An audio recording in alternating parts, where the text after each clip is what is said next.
Ay mga kabasketball, welcome sa aking channel. At kung bago ka pa lang sa channel na to, huwag kalimutang mag-like, subscribe at i-hit mo na rin ang notification bell para lagi kang updated sa sunod kong mga video. Bago natin sisimulan, intro muna tayo.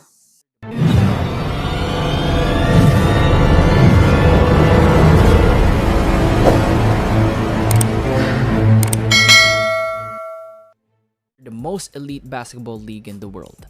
Before anything else, what's up guys? Welcome to Pacific Hoops. My name is Nico and welcome back to another video. Don't forget to like this video if you like it, since that 1 second of your time really helps the channel out. Consider subscribing as well, since I post consistent NBA content for you all, and you can always count on me to create new videos from your topic suggestions and when you comment down below. Let's go back to the video. As always, the NBA would like to expand its reach beyond just the American continent.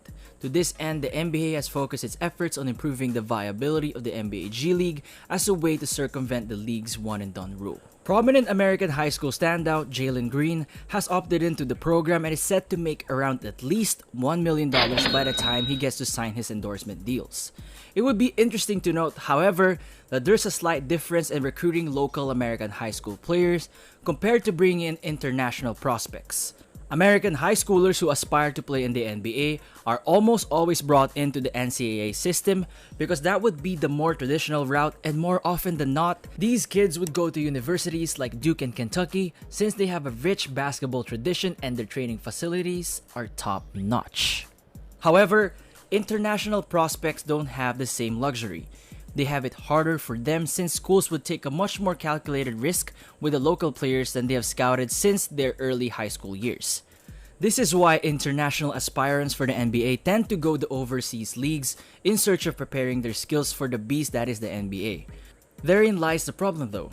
International prospects would rather stay in the leagues they are at because they wouldn't be risking their established livelihood to chase a dream in the NBA. Of course, it also happens that some college players from the USA would go abroad to an international league to hone their skills for the NBA, like LaMelo Ball. Now, people understand why the NBA is pushing so hard for the NBA G League to succeed. Recruitment is a different beast altogether, so instead, I would like to focus more on two prospects that are making headlines among international basketball communities for their freakish height and almost similar levels of play. Of course, I'm talking about high school standouts SOTTO and CHET Holmgren. People who follow the NBA religiously have heard of these two names at least once in the past year, but for the more casual viewer, they barely have a clue as to who they are and even what they look like. Don't worry, because I'm about to give you a competitive comparison of the two players and how they stand to fare in the NBA draft class of either 2021 or 2022. Let's start this discussion with the more popular recruit of the two in the US at least, CHET Holmgren. The 7-foot, 190-pound Minnesota native wasn't as big of a star as he is now back in 8th grade. He was previously listed at 6'2" tall before having a freakish growth spurt leading up to 9th grade. He teamed up with Gonzaga commit Jalen Suggs, who was one of the top-rated point guards in the 2020 draft class in Minnehaha Academy, and to be honest with you, Holmgren really wasn't quite much to look at other than the height, averaging just 6.2 points and 3 rebounds a night. Holmgren before is nothing compared to the beast that he is nowadays. Scouts have pegged him to have the ceiling of LA Lakers star Anthony Davis, and that's what most people are salivating on. However, a gentle reminder is in order, as the kid is still 18 years old and there's a lot of room for improvement from his end to reach the lofty expectations of AD. The Davis comparison, while headline grabbing and eye-popping, the much more realistic comparisons are that of sweet shooting Davis Bertans, defensive-minded Tyson Chandler, while having also maybe, in the most optimistic scenario, having the ceiling of a Kevin Durant as well. No doubt, Holmgren passes the eye test with flying colors, and it's easy to peg him as something similar to AD or Kevin Durant, but with all honesty, he feels and looks, for the lack of a better term, unique. The common assumption is that his height will slow him down, but that doesn't seem to be the case, as he was able to carry his guard skills from when he was still 6'2" to his frame now, which is where the Durant and Davis comparisons come in. What people don't understand about Holmgren though is that he's more suited to play forward as opposed to playing as a stretch 5. That seems like a terrible hot take, but hear me out first. The kid was 6'2", and as a player with that height, The best and most logical route for him to take during his formative years was to play as a guard. Honestly, no one could have expected that he would hit 7 feet in the first place. The more reasonable and expected outlook for him would be to grow until 6'7" and round out his great offensive skill set by becoming an effective wing player. Holmgren had the potential to be one of the best two-way small forwards, but that outlook for him has changed in favor of being one of the top centers in the USA because of his height. If you think about it hard enough and look through recent history, CHET Holmgren is what we all thought that Thonmaker ought to be.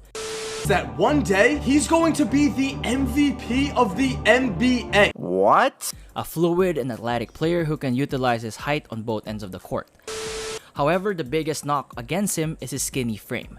If he hopes to land in the NBA soon, then he has to fill out that frame with muscle, a feat that the next player has done really well in the past months.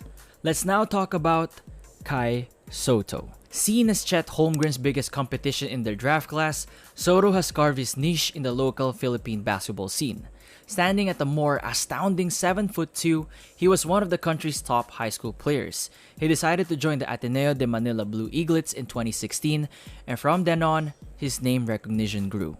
Teachers and students can easily spot him in the crowd as he was already above average height even for an amateur Filipino basketball player.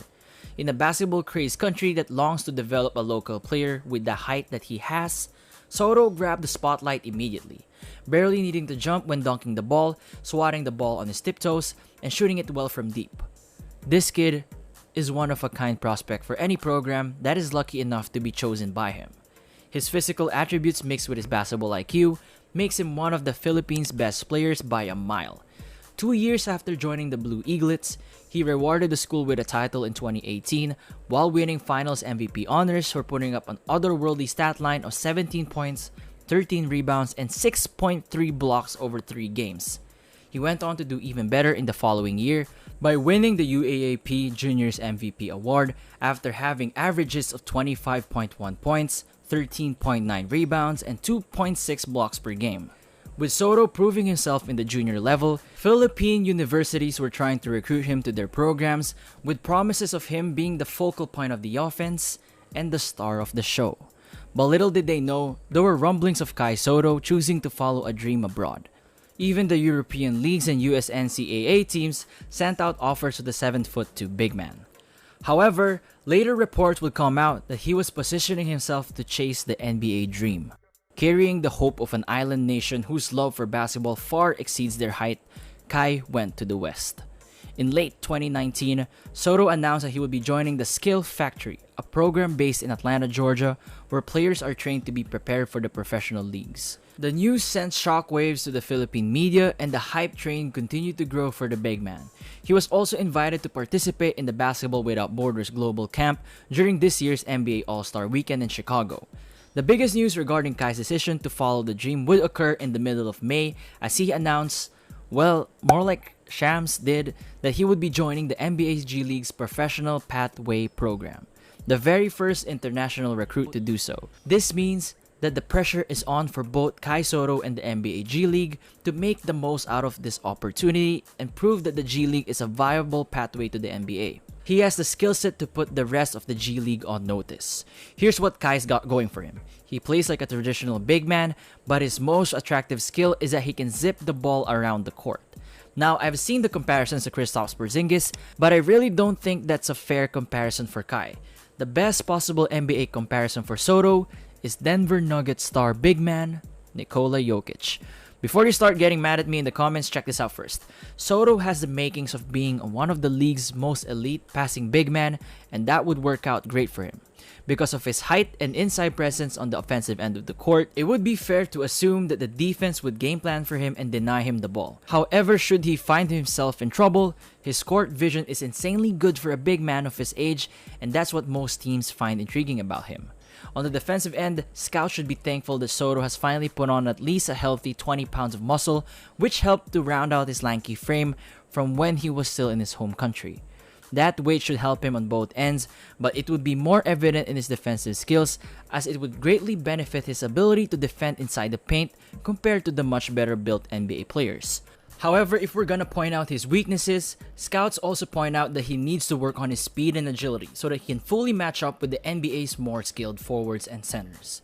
As for the head-to-head matchup, all I can say it's going to be fun. The Philippines' best chance at having a homegrown NBA player against one of the 2022 draft class top forward centers. Both of them stand at least 7 feet tall, and you know what they say, you can't teach height.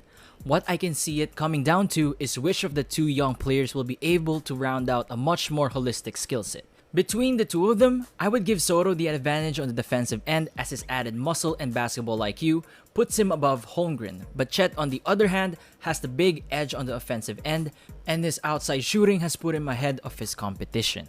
Whichever way you look at it, these two titans are bound to clash soon, and when they do, you can be sure that we'll all watch it go down. Let me know in the comments below if you guys like more videos such as this. Don't forget to drop a like if you want the NBA to come back soon already. And I'm always taking suggestions on what topics I should do next. Consider subscribing as well and clicking on the notification bell icon so that you would be the first one to know whenever I upload a new video. Once again, this is Nico. I'll catch you on the next one. Peace.